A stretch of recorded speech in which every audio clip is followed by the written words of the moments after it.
Ça sera une synthèse subjective. Néanmoins, j'ai essayé de mobiliser des systèmes de pensée qui font que je pourrais restituer, je pense, de façon assez claire ce qui aurait été dit dans la journée. Cette journée, elle a été extrêmement riche, bien évidemment. On a eu à la fois des retours d'expérience, comme dans la dernière table ronde particulièrement intéressante. On a eu aussi des paroles de conviction, hein, on a eu aussi des interrogations, donc ça c'est vraiment intéressant. Alors moi, la question que je me suis posée, c'est comment faire. Alors je me suis dit, j'ai deux solutions. Soit je suis extrêmement brillante, soit je suis plutôt courte. Et bref, j'ai choisi bien sûr la deuxième option, qui me donne l'avantage, si je suis pertinente, et bien de vous satisfaire, et si je suis, comment dire, impertinente ou non pertinente, ben, ça aurait été plus rapide et plus facile pour tout le monde. Bon, alors, un petit peu plus sérieusement, moi, ce que je crois, c'est que l'on peut se féliciter avec Inventons la métropole du Grand Paris, et c'est ce que j'ai cru comprendre à travers les débats de la journée, c'est que quand dans un système, il y a un nouvel acteur, ou en tout cas un acteur un peu différent, eh bien, il suscite la curiosité des entomologistes, quelque part. Donc, vous êtes aujourd'hui ici à l'école d'urbanisme, ces entomologistes qui recensaient, essayaient en tout cas de faire ce travail d'inventaire, et puis qui analysaient et questionnaient véritablement ce process. Et je crois qu'effectivement, pour ce qui concerne Inventons la métropole du Grand Paris, il y a beaucoup de choses en la matière à questionner. Mais avant tout, ce que je crois et ce que j'ai retenu de la journée, c'est que ce process, c'est aussi une prise de risque. Et une prise de risque qui est assez nouvelle, finalement, en matière d'urbanisme. Pourquoi ? Parce que les politiques, c'est vrai, ont pris cette fois-ci leurs responsabilités et ont lancé des défis à des urbanistes, etc., avec parfois des feuilles de route extrêmement vagues.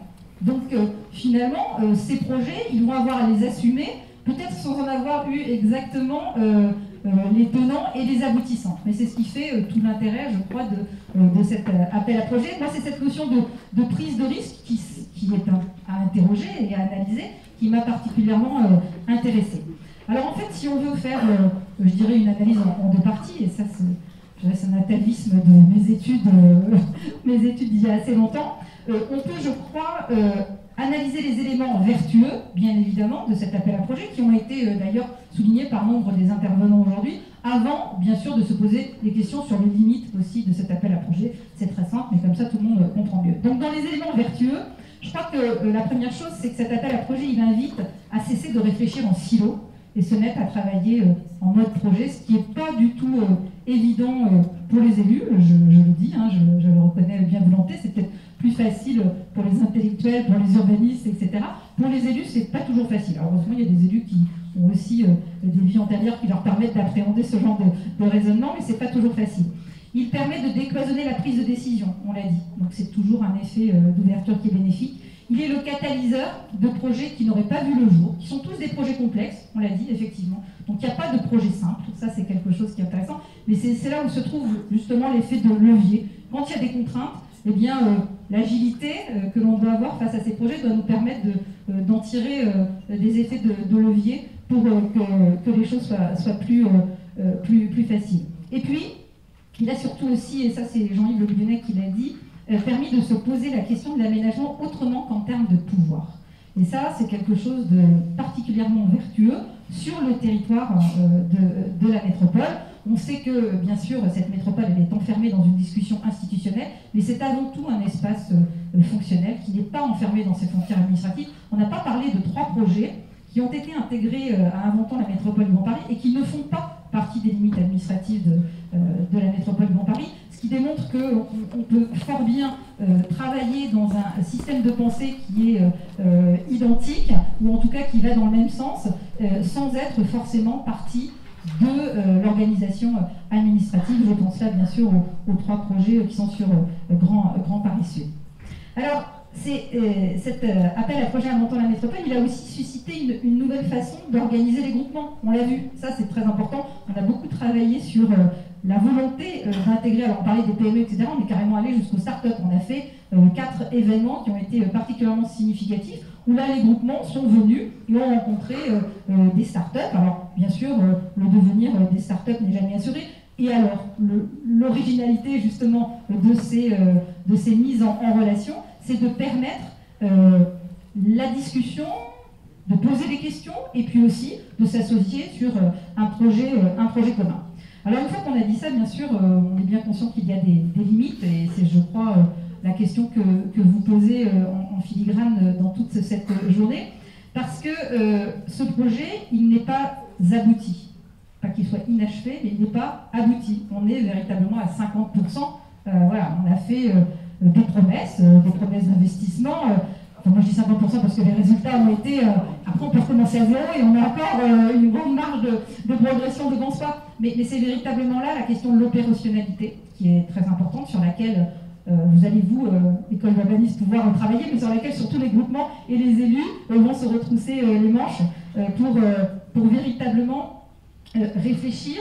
Et ça aussi, c'est quelque chose qu'a très bien dit Sébastien Champ. Où va-t-on placer le curseur entre planification et démarche d'appel à projet? Et ça, c'est une responsabilité que les élus ont apportée et qui est particulièrement difficile et qui pose, c'est vrai, les limites, je crois, de l'appel à projet.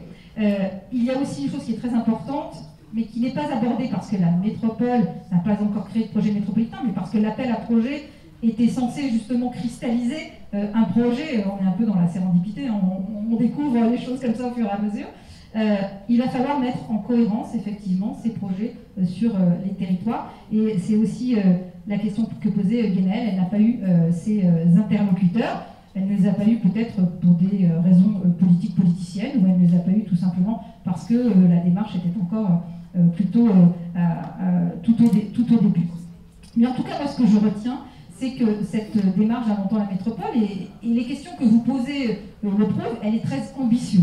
Bien sûr, les politiques ont toujours une vision et une ambition, et c'est ça le fait de s'engager.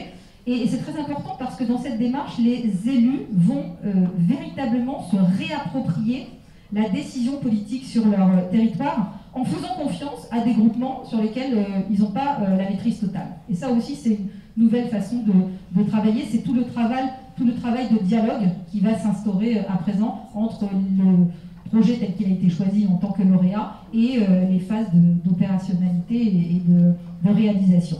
En tout cas, pour moi, et c'est là où je suis totalement subjective, cet appel à projet, c'est vraiment une nouvelle façon de réinventer l'action publique territoriale. Et c'est une nouvelle façon véritablement de mobiliser l'intelligence collective, en sachant bien que cette intelligence collective, si elle fait appel au privé, c'est pas parce que l'intelligence ne se trouve que dans les entreprises et pas dans l'administration. Hein. De ce point de vue-là, j'ai aucun doute. Simplement, c'est bien que la mobilisation de cette intelligence, elle est plus facile à réaliser dans les groupes privés qui servent un petit peu de mouche du coche dans cette situation. En tout cas, ce projet, il a un effet d'entraînement qui est patent pour mettre en cohérence, et ça c'est très important, des temporalités qui sont toutes différentes et extrêmement exigeantes. Il y a la temporalité des promesses politiques, parce qu'il ne faut pas oublier que les élus qui ont mis les terrains à la disposition du concours ont tous été élus en 2014 et ils se sont engagés sur un programme, ils ont fait des promesses, donc ça c'est une promesse. Ensuite, il y a le temps beaucoup plus long de l'aménagement et de la réalisation des projets, donc il y a cette violence. Et puis il y a surtout un sujet qu'on n'a pas vraiment abordé, mais parce que je pense que ça va être un gros morceau de la période qui s'ouvre à nous, c'est comment faire accepter socialement le temps de l'acceptabilité sociale des projets. Effectivement, cette histoire de confidentialité a brouillé beaucoup de pistes dans certaines communes, même si beaucoup de maires ont déjà décidé d'engager des périodes de concertation. Mais là, on entre vraiment dans le dur quand on va découvrir qu'on fasse de chez soi, enfin je dis ça en souriant, Jacques n'est pas là, mais on a une tour de 18 étages en face de chez soi alors qu'on habite à Nogent-sur-Marne. En fait, je crois que tous ces éléments font qu'en conclusion, on doit pouvoir naviguer entre enthousiasme et vigilance, et il y a la place, et alors là c'est un peu pour répondre à ta question Naël, il y a toute la place maintenant pour organiser le suivi et l'évaluation de ce projet, et je pense que de ce point de vue-là, on en a un petit peu parlé, mais la place effectivement de l'école d'urbanisme est toute trouvée. Enfin nous on est là pour mobiliser tous les partenaires et tous les experts qui peuvent travailler à nos côtés. Mais je pense que dans ce, finalement, bouillon de culture, qui est essentiel à la dynamique du Grand Paris, il y a justement la place pour ce regard un peu systémique, mais en même temps très pertinent, qui peut être posé par l'école d'urbanisme. Voilà, merci.